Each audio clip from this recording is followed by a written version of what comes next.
que l'Éternel avait faite en faveur d'Israël. Josué, fils de Nun, serviteur de l'Éternel, mourut à l'âge de 110 ans.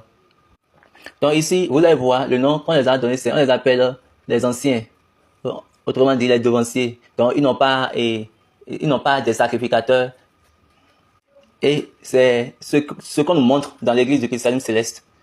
Le berger est déjà parti. Le berger est parti. Le berger est mort. C'est-à-dire, le papa chauffeur est mort. Maintenant, les sacrificateurs se sont convertis maintenant pour devenir bergers.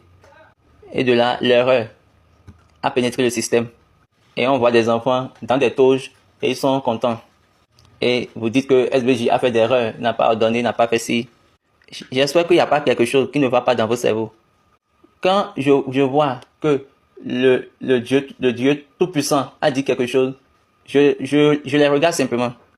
Et je secoue ma tête et je me demande où se trouve Dieu dans cette personne. Ça montre qu'ils ne connaissent point simplement le système de Dieu. Ils n'ont pas pu connaître le système de Dieu. Et la convoitise est entrée dans le système. Tu es ici et tu as envie d'être là-bas. Et tu souhaites. Il n'y a pas à faire de je souhaite, non.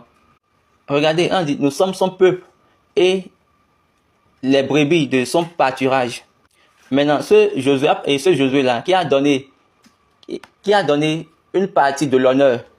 Il a donné une partie de l'honneur de berger parce que il devait l'obéir. Les enfants d'Israël devaient l'obéir. L'obéissance est donnée au berger. C'est pour cette raison pour dire que la constitution est déjà partie après papa. Moi, je ne sais pas la personne qui a écrit, mais le juge qui vous donne ces propos-là, je ne le connais même pas. Et je ne connais même pas quel avocat vous lit les livres. Mais regardez l'une des choses que j'ai vues dans ce livre. Article. Prenons la constitution bleue. Article 4, 5, 6. Outre qu'il soit prophète, le fondateur était aussi autorisé par ordre divin à porter le nom El Pastorol en langue des anges, qui lui fut traduit comme pasteur de Dieu.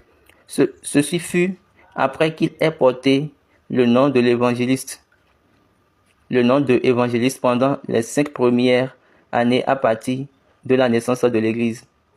Il est donc aussi révérend pasteur, prophète fondateur, appelé pasteur dans la suite des présents statuts, dont l'incontestable autorité sur la terre en ce qui concerne l'Église symbolise l'unité et l'individualité